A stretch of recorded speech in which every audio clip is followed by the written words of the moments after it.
Hi, I'm Steve Sandler, the founder of AEi Systems, a company that specializes in modeling, analysis, and simulation. A large part of our focus is on analog and power electronics, though we support RF and instrumentation as well, primarily for the high reliability arena. In our business, we're frequently called on to assess and troubleshoot system-level issues, many of which are related to the power distribution network. The problems we tend to encounter are generally related to issues such as noise, PDN-type transients, clock problems, and EMI. The causes of the customer issues are generally covered in this very short list: stability, EMI, switching issues, distribution issues, and subpar performance. In this presentation, I'll focus on the issue of impedance because whether our goal is to optimize system performance or troubleshoot issues, the predominant observable characteristic is impedance, and there is a direct correlation between noise, stability, and impedance. Many performance requirements directly target impedance. For example, the PDN specification for motherboards and FPGAs is often provided as a target impedance at the pins over a particular frequency range. The interface between subsystems and systems is often managed by specifying impedance boundaries.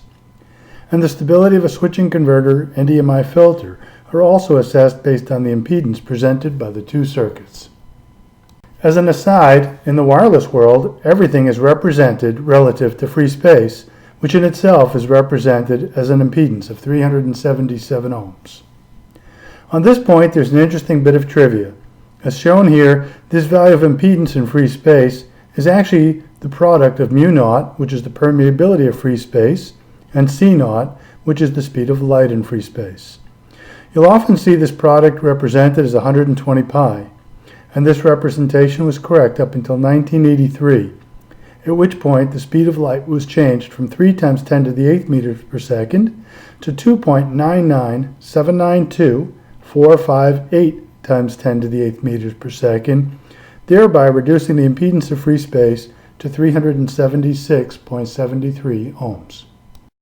But getting back to the issue of impedance in power systems, this parameter is particularly important when assessing performance of devices such as voltage regulators and references in system. For example, when a regulator is powering a clock, the impedance of the connection to the voltage regulator influences the clock jitter, as described in a recent article titled "Making the Connection Key to Accurate Test Data."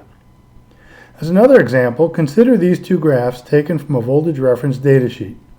They illustrate how impedance can be seen directly in other performance characteristics. In this case, the manufacturer provided both impedance and noise data for their voltage reference with 3 values of external output capacitance. Unfortunately, they didn't state any particulars about the types of capacitors used and crossed their color coding a bit. It is also difficult to see the direct relationship between these two curves because one is a logwise scale and the other is a linear-wise scale. However, we can still use the data to make our point. Comparing the 2.7 microfarad results, we can see the impedance nub at roughly 70 kHz, which results in a 6 dB increase in impedance. And looking at the 2.7 microfarad noise level, the noise increases from 55 nanovolts per root hertz to 110 nanovolts per root hertz, or a 6 dB increase. Similarly, the 100 microfarad capacitor results in a 3 dB peak at approximately 3 kHz, corresponding with the increase in noise from approximately 50 nanovolts per root hertz to approximately 70 nanovolts per root hertz. The 10 microfarad capacitor has no such peak, and note that the noise also shows no peaking. We can conclude that the noise is actually a direct measure of the impedance, which is a further function of stability. We can easily extract the stability from this impedance measurement. However, for now, it is only important to note that there is a strong relationship between impedance and stability, as well as other closed-loop parameters. Suffice it to say that to assess a system, we must be able to measure, model, and interpret impedance. While we can observe the relative stability of a system from the closed-loop performance, we traditionally assess stability using the Bode plot. However, the Bode plot is not always the most convenient measurement, especially in the field or in system. Another practical consideration is that the access points for acquiring a Bode plot are generally not available in system, and further, many new regulators don't offer designers access to the feedback path at all. This is generally the case with 3-terminal fixed voltage regulators as one example. A final consideration is that the Bode assessment is not always a good indication of stability, as we'll see shortly. 2 articles documenting this issue are listed in the reference section at the end of this presentation. This graph, which was generated using the Agilent's Advanced Design System, ADS, is a small section of a Bode plot for an arbitrary control loop, showing the gain and phase curves near the bandwidth. This zoomed section is selected so that we can take a close look at how Bode plots fail and then consider a better method of assessing stability. As luck would have it, the alternative method of assessing stability using impedance measurement is also easy to do in the field, even without access to the control loop. We selected 3 coordinate pairs in this Bode plot section. We selected 100 kHz, which is the unity gain bandwidth, and has a corresponding 11.1 degree phase margin. We selected 127 kHz, which is the zero phase frequency, to obtain the gain margin of 3.9 dB. We also selected a magic third point between the two with a gain of minus 0.6 dB and a corresponding phase margin of 9.3 degrees. Redisplaying the Bode plot as a Nyquist chart, we can now see the gain vector t represented as real and imaginary terms. And from this, we also had ADS compute the distance from the singular unstable point at 1, 0 to the gain vector t. Note that the closest distance occurs at the third point we chose, 104 kHz, labeled M8 in the Nyquist plot. For those of you old enough to remember, before the Bode plot was in vogue, we used the Nichols chart. The Nichols chart, though difficult to use, provided more insight into stability by assessing the crossover frequency, gain margin, phase margin, and the resonant peak or maximal response. In this close-up, we get a good look at the 3 points on the Nyquist chart. The phase margin is indicated by the intersection of the gain vector on the unity gain circle, M4.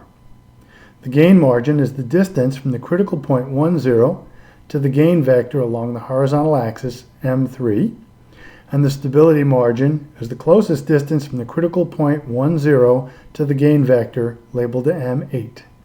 The stability margin, or closest point to the critical point 1, 0, is what the Nichols chart referred to as the maximum response point.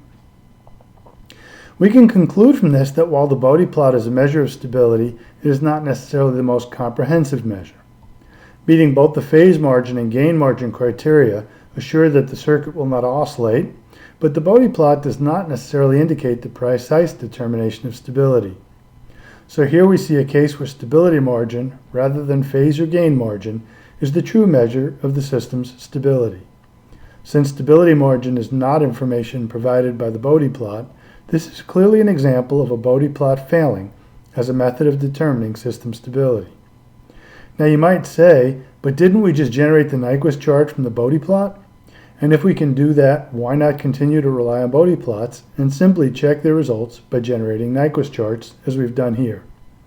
Unfortunately, as we mentioned previously, there will be many times in the real world where we don't have access to the control loop and cannot take Bode measurements.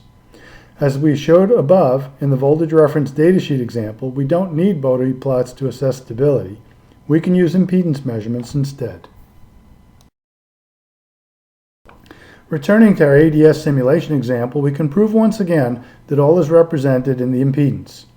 This plot shows the closed loop output impedance, which peaks at the stability margin, not the phase margin or gain margin.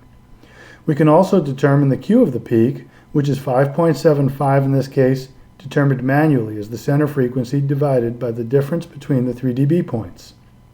And again, the stability margin, labeled M7, would be referred to as the maximal response point in the Nichols chart, representing the closest point to 1, 0, and therefore the least stable response point.